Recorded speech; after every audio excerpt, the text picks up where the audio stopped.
Hello students, welcome to my YouTube channel Science Study. My name is Kamlesh Garg and today we will discuss chapter number 16 Light of class 8th. आज के इस video में हम class 8th के chapter 16 की बात करने वाले हैं जिसका नाम है लाइट।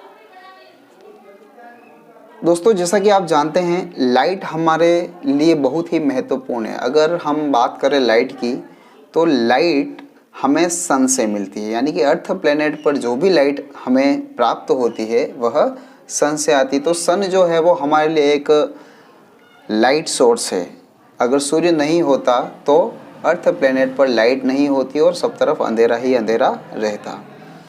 तो लाइट की बेसिक जो नीड है हमें वो ये है कि लाइट हम सभी की ज़रूरत है। बिना लाइट के हम यह भी कह सकते हैं कि बिना लाइट के प्लेनेट अर्थ पर बिल्कुल भी जीवन संभव नहीं हो सकता था। लाइफ एग्जिस्ट नहीं करती अगर सन जो है वहाँ से अर्थ पर लाइट नहीं आती। और भी कई सारी प्रॉपर्टी है, कई सारी कैरेक्टरिस्टिक्स है अर्थ की जिसकी वजह से अर्थ पर लाइफ एग्जिस्ट करती है। इस चैप्टर में दोस्तों हम लाइट के बारे में पढ़ेंगे। लाइट क्या है? तो light is form of energy. Light एक एनर्जी की फॉर्म है विच मेक्स थिंग्स विजिबल, जो चीज़ों को दृश्यमान बनाती है। यानी कि जब हम किसी कमरे के अंदर जाते हैं, हमारे घर के अंदर जाते हैं, तो वहाँ पर आपको ढेर सारी चीज़ें जो है वो रखी हुई होती है। वो सारी की सारी चीज़ें जो है वो आपको आसानी से दिखाई पड़ती है। लेकिन जब आप घर से बाहर जाते हो तो भी बहुत सारी चीज़ें आपको दिखाई पड़ती है।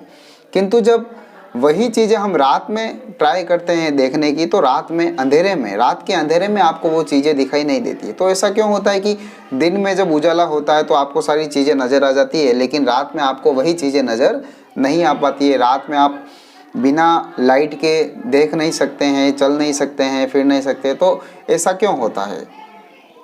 कई सारी चीज़ें रात में भी वहीं पर रखी हुई होती है, उसी जगह होती है। आपके रूम में जहाँ पर आप सोते हो, जहाँ पर आप रहते हो, जो आपका घर है, वहाँ पर आपको कई सारी चीज़ें जो है वो देखने को मिल जाती है। वो चीज़ें रात में और दिन में अपनी पोजीशन पर ही रहती है, उसी जगह रहती है, लेकिन रात में वो सारी चीज़ें आपको दिखाई नहीं देती है जैसे कि वो दिन में दिखाई देती है। तो ऐसा क्यों होता है? तो ऐसा होता है दोस्तों लाइट की वजह से। लाइट एक एनर्जी का फॉर्म है, फॉर्म ऑफ एनर्जी है, ऊर्जा का एक रूप है जिसकी वजह से हम लोग चीज़ों को देख पाते हैं। अगर लाइट उपस्थित नहीं है तो हम चीज़ों को नहीं देख पाते, जैसा कि रात में होता है। रात में लाइट एब्सेंट हो जाती है और लाइट के एब्सेंट होते ही हम लोग चीज़ों को देखना बंद कर देते हैं। हमारी आंखें जो होती है, हमारी दृष्टि जो होती है, वह उस चीज़ों का फॉर्मेशन, उस चीज़ों का इमेज फॉर्मेशन हमारी आंखों के अंदर नहीं हो पाता है। क्यों नहीं हो पाता है? क्योंकि रात में लाइट एब्सेंट हो जाती है। अगर आप एक इलेक्ट्रिक बल्ब जलाते हो कमरे के अंदर तो इलेक्ट्रिक बल्ब जो होता है वो लाइट को इमिट करता है, तो आपके रूम के अंदर सारी तरफ लाइट जो है वो चली जाती है। तो लाइट जाने के बाद में आपको वो सारी चीज़ें पुनः नज़र आने लग जाती है। तो ये है light. Light is a invisible energy. हम कह सकते हैं कि लाइट एक इनविजिबल एनर्जी। हम लाइट को देख नहीं सकते हैं, किंतु लाइट को हम नहीं देख सकते, किंतु दूसरी चीज़ों को लाइट देखने में हमारी मदद करती है। हम कह सकते हैं कि लाइट एक इनविजिबल एनर्जी है। प्रकाश या लाइट एक ऐसी ऊर्जा है जो इनविजिबल है। हम प्रकाश को देख नहीं सकते, हम लाइट को देख नहीं सकते, लेकिन लाइट दूसरी चीज़ों को देखने में हमारी मदद करती है। It is a invisible form of energy. यह ऊर्जा का एक अदृश्य रूप है जिसकी वजह से हम लोग दूसरी चीज़ों को बड़ी ही आसानी से देख पाते हैं और लाइट की वजह से ही हमारी आंखों में प्रतिबिंब का निर्माण होता है।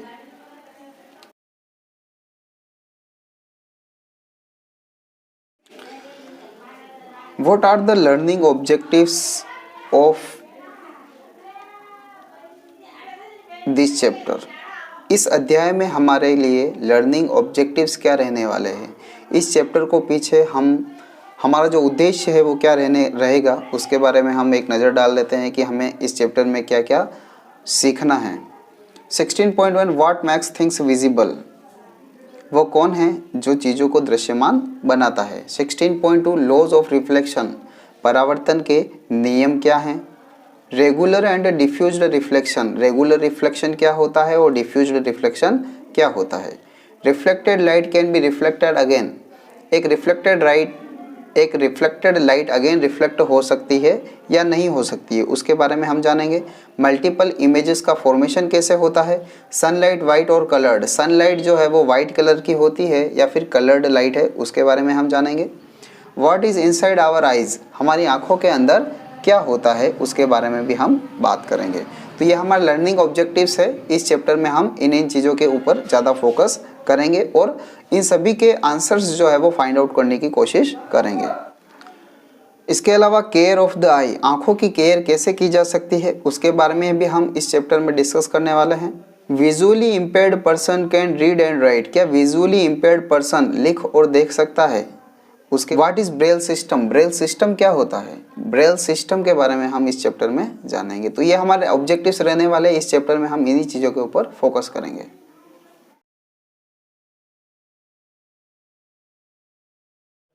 Students, what is our first objective, what makes things visible, वो कौन है जो चीज़ों को दृश्यमान बनाता है। तो आप जैसा कि आपने पहले भी देखा है, अंधेरे में चीज़ें दिखाई नहीं देती है और प्रकाश में, रोशनी में आपको कई सारी चीज़ें जो है वो दिखाई देती है। तो light is an invisible energy which make things visible, light एक अदृश्य ऊर्जा है जो चीज़ों को दृश्यमान बनाती है। तो फर्स्ट क्वेश्चन का आंसर क्या होगा, व्हाट मेक्स थिंग्स विजिबल, आपका आंसर होगा light, light makes things visible, light चीज़ों को दृश्यमान बनाती है। हम लोग लाइट की वजह से ही दूसरी चीज़ों को, दूसरी वस्तुओं को देखने में सक्षम होते हैं। सम यूजफुल टर्म्स, यहाँ पर कुछ यूजफुल टर्म्स के ऊपर डिस्कस करने जा रहे हैं। नंबर 1 इज मिरर, मिरर क्या है, मिरर को हम हिंदी में दर्पण कहते हैं। What is definition of mirror, any smooth polished surface which can turn back the parallel ray of lights into the original medium as parallel rays are called a mirror।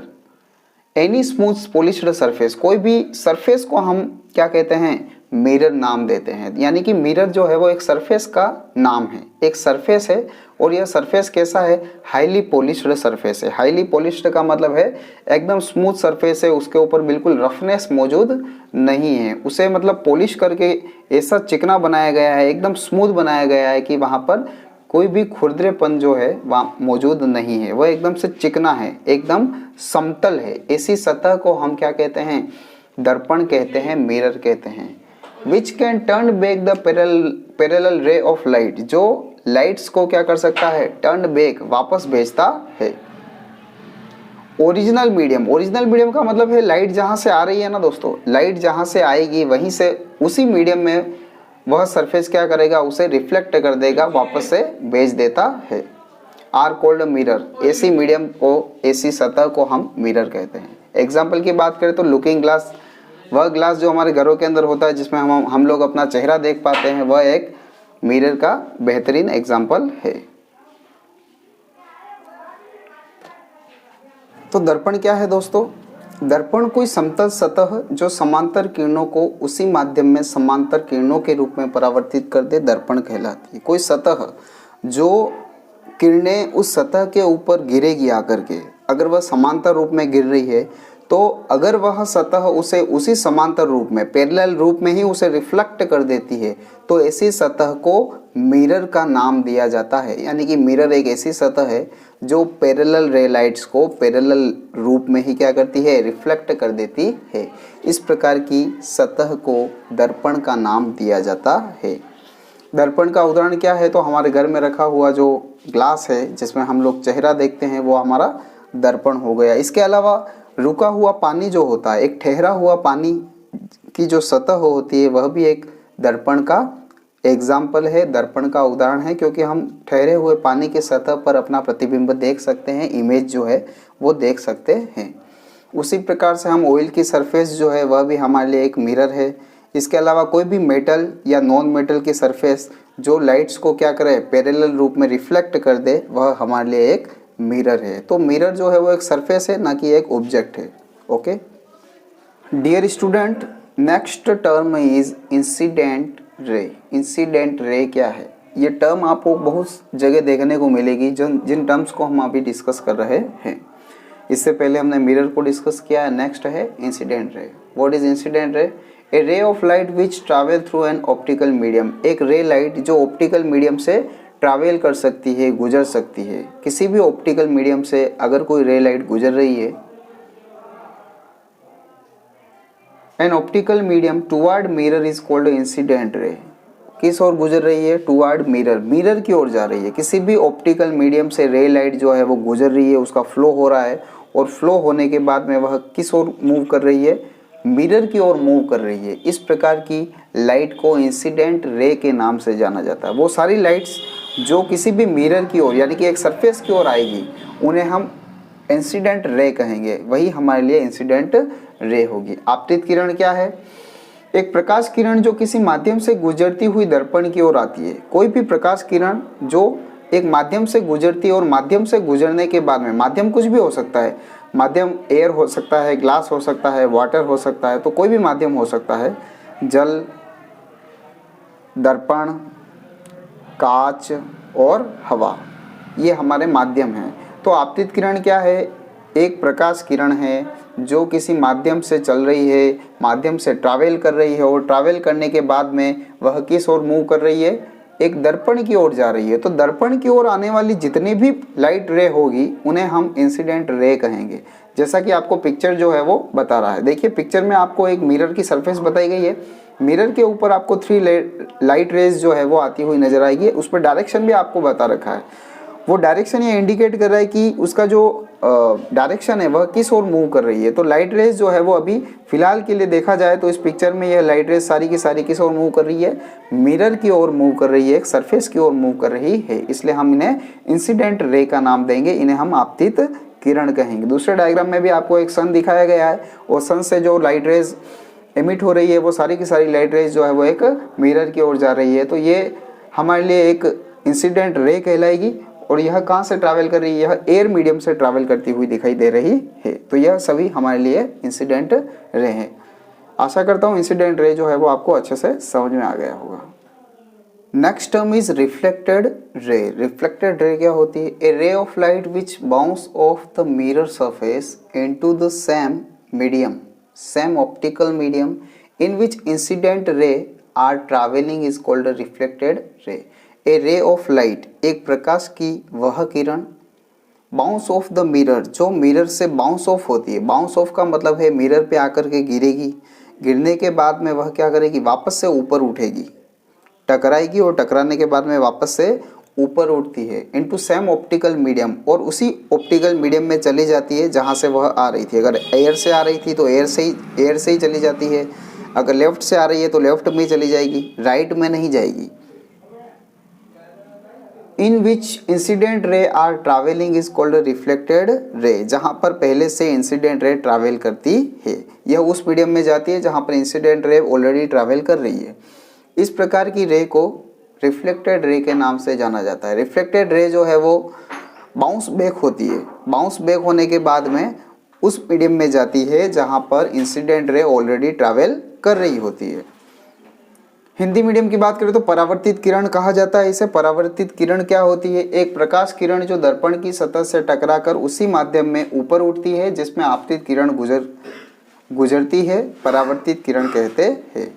एक ऐसी प्रकाश किरण जो दर्पण की ओर आती है, दर्पण के ऊपर टकराती है, टकराने के बाद में वापस से ऊपर उठती है और उस मीडियम में चली जाती है जहाँ पर इंसिडेंट रे यानी कि आपतित किरण पहले से आ रही होती है। इस प्रकार की किरण को परावर्तित किरण का नाम दिया जाता है। परावर्तित किरण को हम डायग्राम में कैसे आइडेंटिफाई करेंगे? पहचान क्या है उसकी? तो पहचान ये है कि वह मिरर से दूर जाती है, हमेशा दर्पण से दूर जाती हुई आपको दिखेगी। आपको डायरेक्शन देखना है। यहाँ पर आपको 2 पिक्चर्स बता रखे। देखिए फर्स्ट पिक्चर जो है उसमें इंसिडेंट रे जो है वह आती है, टकराती है मिरर की सतह के साथ, सरफेस के साथ, और उसके बाद में वह बाउंस बैक हो गई है, पुनः ऊपर की ओर चली गई है। जिस तरफ से आई थी, जिस मीडियम से आई उसी मीडियम में वापस से चली गई है। यह जो लाइट रेज है जो दर्पण से, मिरर से दूर जा रही है, जिसका डायरेक्शन जो है वो अवे फ्रॉम मिरर, मिरर से दूर है, उसे हम रिफ्लेक्टेड रे कहेंगे। सिमिलरली यहाँ पर आपको एक और पिक्चर बताया गया है जहाँ से सनलाइट आ रही है। सनलाइट जो है वो आकर के मिरर के ऊपर स्ट्राइक करती है, टकराती है और टकराने के बाद में वह डाउनवर्ड जा रही है। यहाँ पर 2 रे लाइट जो है वो आपको डाउनवर्ड साइड में जाती हुई नजर आ रही है। दोनों ही रे लाइट जो है उन्हें हम रिफ्लेक्टेड रेज कहते हैं। तो इस प्रकार से हम रिफ्लेक्टेड रेज और इंसिडेंट रे को पिक्चर के माध्यम से, पिक्चर के थ्रू आइडेंटिफाई कर सकते हैं। Next important term is normal. What is normal? The perpendicular drawn at the point of incidence to the surface of mirror is called normal। एक परपेंडिकुलर लाइन जो सरफेस ऑफ मिरर, मिरर की surface के साथ draw की जाती है, बनाई जाती है, उसे हम नॉर्मल कहते हैं। और यह कहाँ बनाई जाएगी? पॉइंट ऑफ इंसिडेंस, जहाँ पर अपना पॉइंट ऑफ इंसिडेंस होता है वहाँ पर इसे ड्रॉ किया जाएगा। पॉइंट ऑफ इंसिडेंस जो है वो सरफेस पर मौजूद एक ऐसा पॉइंट है जहां पर इंसिडेंट रे स्ट्राइक करती है और रिफ्लेक्टेड रे बाउंस बैक होती है। तो एक नॉर्मल सा पॉइंट जो है उसे हम पॉइंट ऑफ इंसिडेंस कहते हैं। हिंदी मीडियम के लिए अभिलंब, नॉर्मल को अभिलंब से संबोधित किया जाता है। व्हाट इज अभिलंब? अभिलंब क्या है? दर्पण की सतह के साथ 90 डिग्री कोण बनाती हुई रेखा अभिलंब कहलाती है। वह रेखा जो दर्पण की सतह के साथ 90 डिग्री का कोण बनाती है उसे हम अभिलंब कहते हैं। पिक्चर की बात करें दोस्तों, तो इस पिक्चर में आपको वो सारी चीज़ें जो अब तक हमने डिस्कस की है वो सभी बना दी गई है। देखिए आप यहाँ पर फर्स्ट में आपको हॉरिजेंटल मिरर दिखाया गया है, दर्पण है ये अपना। उसके बाद में वन रे ऑफ लाइट जो है वो मिरर की ओर आ रही है, स्ट्राइक कर रही है मिरर की ओर, इसे हम इंसिडेंट रे कहते हैं, आपतित किरण। उसके बाद में आपको एक रिफ्लेक्टेड लाइन दिखाई दे रही है, रिफ्लेक्टेड रे है, इसे हम परावर्तित किरण कहते हैं। और अब यहाँ पर देखिए, जहाँ पर स्ट्राइक किया है रे लाइट ने, जहाँ पर स्ट्राइक किया, जहाँ पर ये जिस पॉइंट पर टकरा रही है उसी पॉइंट पर से रिफ्लेक्टेड रे भी बाउंस बैक हो रही है और उसी पॉइंट पर हमने क्या किया, एक परपेंडिकुलर बनाया, एक अभिलंब बनाया है। यह है आपका नॉर्मल, इसे हम नॉर्मल कहते हैं, अभिलंब कहते हैं। तो इस प्रकार से ये terminology. Next term is angle of reflection. Angle of reflection क्या होता है? The angle which the reflected रे makes with the normal is called the angle of reflection. वह एंगल जो रिफ्लेक्टेड रे नॉर्मल के साथ क्रिएट करता है उसे हम एंगल ऑफ रिफ्लेक्शन कहते हैं। परावर्तन कोण क्या होता है? परावर्तित किरण द्वारा अभिलंब के साथ बनाया गया कोण परावर्तन कोण कहलाता है। यानी कि परावर्तित किरण अभिलंब के साथ में जो कोण बनाएगी, जितना डिग्री का कोण होगा, उसे हम परावर्तन कोण कहते हैं। तो एंगल ऑफ रिफ्लेक्शन जो है वो रिफ्लेक्टेड रेज के माध्यम से क्रिएट किया जाता है और एंगल हमेशा नॉर्मल के साथ क्रिएट होगा। तो यहाँ पर आपको एक पिक्चर बताया जा रहा है। इस पिक्चर में इंसिडेंट रे है AB, रिफ्लेक्टेड रे है BC और नॉर्मल जो है वो है BD। यहाँ पर BD एक नॉर्मल है और रिफ्लेक्टेड रे BC है। इन दोनों के बीच में जो एंगल क्रिएट हो रहा है वो है R। उसे मैंने सिंबल R दिया है क्योंकि एंगल ऑफ रिफ्लेक्शन को R से डिनोट किया जाता है, लिखा जाता है। तो यह R जो है वो हमारा एंगल ऑफ रिफ्लेक्शन होगा। इसे ही हम परावर्तन कोण के नाम से जानते हैं।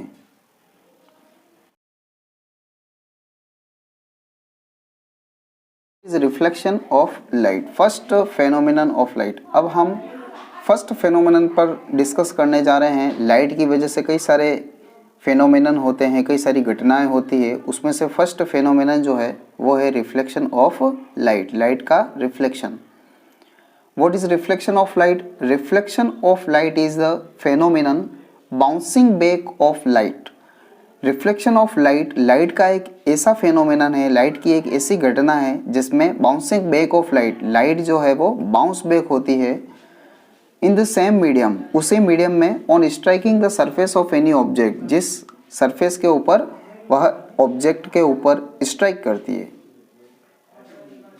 कहने का तात्पर्य यह है दोस्तों कि जब भी कोई लाइट रे किसी सरफेस के ऊपर स्ट्राइक करती है तो स्ट्राइक करने के बाद में वह बाउंस बैक होती है और बाउंस बैक होने के बाद में वह सेम मीडियम में चली जाती है, जिस मीडियम से वह आ रही होती है उसी मीडियम में वापस से चली जाती है। तो इस प्रकार की जो घटना है, लाइट आती है, सरफेस पर टकराती है, टकराने के बाद में वापस से चली जाती है। तो टकराने के बाद में जैसे ही वह टकराएगी, टकराने के बाद में वापस चली जाएगी, इस घटना को रिफ्लेक्शन ऑफ लाइट के नाम से जाना जाता है।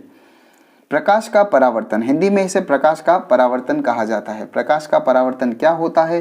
प्रकाश का किसी सतह से टकराकर पुनः उसी माध्यम में लौट आना प्रकाश का परावर्तन कहलाता है। प्रकाश का किसी माध्यम से टकराना, किसी भी सरफेस के साथ वह टकराता है, टकराने के बाद में वह पुनः उसी माध्यम में लौट आता है। इस घटना को प्रकाश का परावर्तन कहा जाता है। अगर आपसे कहा जाता है draw a picture which show reflection of light, एक पिक्चर बनाइए जो रिफ्लेक्शन ऑफ लाइट को शो करता है, तो आपको इस टाइप का पिक्चर जो है वो ड्रॉ कर लेना है। यह पिक्चर रिफ्लेक्शन ऑफ लाइट के लिए ही है। अब तक जो सारी चीज़ें हमने डिस्कस की है वो इसी पिक्चर के लिए डिस्कस की है, reflection of light. Reflection of light जो है वो क्या होता है, तो उसका पिक्चर जो है वो आप देख लीजिए। एक मिरर बनाया गया है, मिरर के साथ आपको एक इंसिडेंट रे दिखाई दे रही है। इंसिडेंट रे स्ट्राइक करती है, स्ट्राइक करने के बाद में रिफ्लेक्ट हो जाती है। रिफ्लेक्टेड रे को भी यहाँ पर शो किया गया है और बीच में आपको एक डैश लाइंस के साथ में नॉर्मल दिखाई दे रहा है। तो नॉर्मल के दोनों ओर आपको 2 एंगल्स भी दिखाई दे रहे हैं, आई एंड आर। आई जो है वो एंगल ऑफ इंसिडेंस है जो इंसिडेंट रे नॉर्मल के साथ क्रिएट करता है, और रिफ्लेक्टेड रे हमारा आर है जो नॉर्मल और रिफ्लेक्टेड रे के साथ में क्रिएट होता है। तो इस प्रकार से आई और आर जो है वो क्रिएट हो जाते हैं। ये जो पिक्चर है वो रिफ्लेक्शन ऑफ लाइट को रिप्रेजेंट करता है।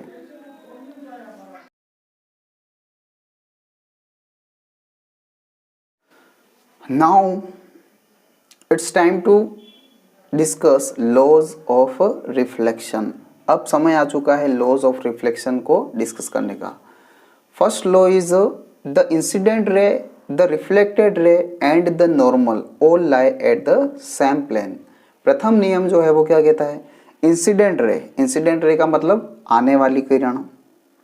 रिफ्लेक्टेड रे, रिफ्लेक्टेड रे का मतलब जाने वाली किरण, दर्पण से दूर जाने वाली किरण। मिरर जो है, मिरर की ओर आने वाली और मिरर से दूर जाने वाली जो रेज हैं। इसके अलावा द नॉर्मल, जहां पर वो स्ट्राइक करती है वो नॉर्मल पॉइंट होता है, तो the normal all lie at the same plane. तीनों के तीनों एक ही प्लेन पर होते हैं, एक ही बिंदु में मौजूद रहते हैं। अगर हम क्या करें, स्ट्राइकिंग करने वाली रे को अलग पॉइंट पे बना रहे हैं और रिफ्लेक्टेड रे को अलग पॉइंट पर बनाया जा रहा है, नॉर्मल जो है वो और भी किसी तीसरे पॉइंट पर ड्रॉ किया जा रहा है, तो इस प्रकार का जो स्ट्रक्चर होता है वो रिफ्लेक्शन ऑफ लाइट को शो नहीं करता है। Second law is the angle of incidence is equal to the angle of reflection. Angle of incidence angle of reflection के बराबर माना जाता है। Angle of incidence angle of reflection के बराबर होता है, यानी कि एंगल ऑफ इंसिडेंस को हम एंगल आई कहते हैं, तो angle I is equal to angle R. Angle I का मान एंगल आर के बराबर रहता है। ये भी नियम है। यानी कि कहने का तात्पर्य है कि जो हम रिफ्लेक्शन देखते हैं उस रिफ्लेक्शन के कुछ रूल्स है।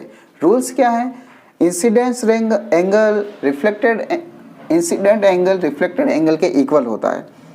First rule, incident ray, reflected रे और नॉर्मल, ये तीनों ही चीजें जो है वो सेम बिंदु में होनी चाहिए, एक ही पॉइंट पर होनी चाहिए। जैसे कि देखिए हम पिक्चर ड्रॉ करके आपको शो कर लेते हैं। जैसे कि आप कोई पिक्चर ड्रॉ कर रहे हैं रिफ्लेक्शन का, यहां पर आपने रिफ्लेक्टेड इंसिडेंट रे जो है वो ड्रॉ कर ली। अब यहां पर इंसिडेंट एंगल जो है वो पॉइंट ए पर ड्रॉ की जा रही है।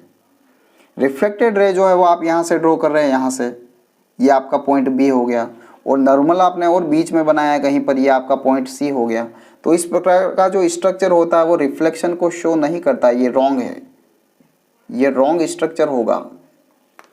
राइट स्ट्रक्चर क्या होगा, तीनों के तीनों पॉइंट जो है वो एक ही बिंदु पर होने चाहिए, ये होता है first law. First law complete हो गया।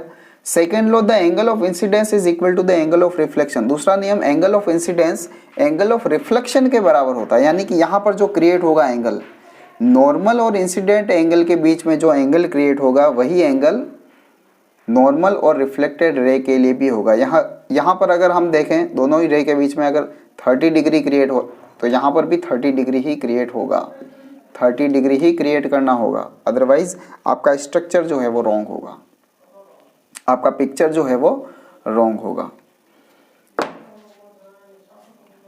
हिंदी मीडियम के स्टूडेंट के लिए बात करें तो परावर्तन के नियम, परावर्तन के 2 नियम होते हैं। प्रथम नियम क्या कहता है, आपतित किरण, परावर्तित किरण और अभिलंब सभी एक ही तल में मौजूद रहते हैं।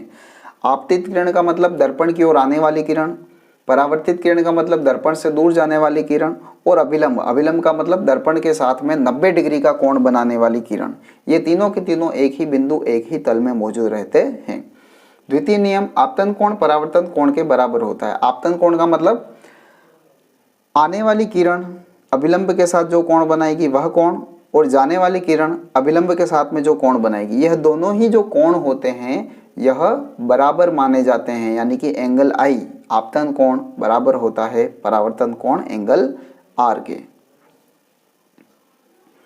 और ये जो एंगल ड्रॉ करने का सिस्टम है ना, कभी कभी क्या होता है बच्चे गलत एंगल ड्रॉ कर लेते हैं। जैसे कि एंगल ऑफ इंसिडेंट ड्रॉ करने के लिए कहा गया है, तो यहाँ पर अगर आप एंगल क्रिएट कर रहे हो इस जगह, तो ये एंगल जो है वो सरफेस के साथ क्रिएट हो रहा है ना कि नॉर्मल के साथ में, तो ये एंगल आपका रॉन्ग होगा।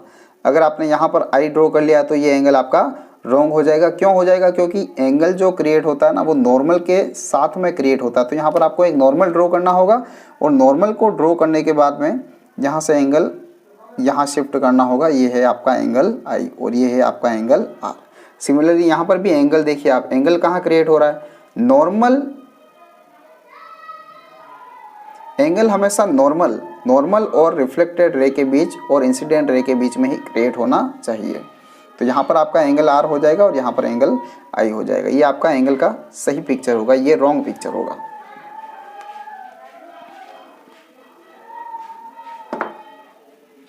तो स्टूडेंट्स, आज का यह वीडियो आपको कैसा लगा? वीडियो पसंद आए तो लाइक करें, चैनल को सब्सक्राइब करें। आप किस टॉपिक पर वीडियो चाहते हैं कमेंट करके मुझे ज़रूर बताएं। Thank you.